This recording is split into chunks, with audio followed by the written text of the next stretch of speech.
আমরা এখন সান্দাকফু রুটে টংলুতে রয়েছি, 10,500 ফিট হাইট। এই দেখুন নেপাল, আমরা এখন এই মুহূর্তে এখন নেপালে রয়েছি। এটা ইন্ডিয়া আর নেপালের বর্ডার।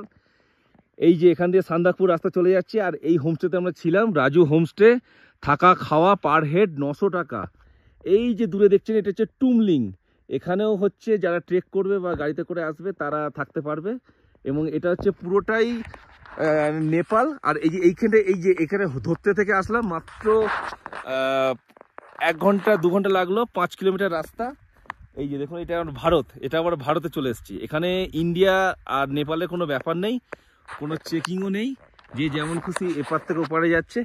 এই যে ভ্যালিটা দেখা যাচ্ছে, এইখান থেকে আমরা ধরতে গেলাম। এই পাহাড়টার পেছনে ওই যে পাহাড়টা দেখা যাচ্ছে ওইখানে হচ্ছে ধোত্রে। ধোত্রে হচ্ছে শিলিগুড়ি বা দার্জিলিং থেকে শেয়ারিং গাড়ি আসে। কেউ যদি ট্রেকিং কম করতে চায় তাহলে মানেভঞ্জন না এসে আপনারা ধোত্রেও আসতে পারেন। এই হচ্ছে ভিউ। এবং আজকে পুরো ওয়েদারটা পুরো ক্লাউডি, তাহলে পুরো এখান থেকে কাঞ্চনজঙ্ঘাটা সকালবেলা দেখা গেছে।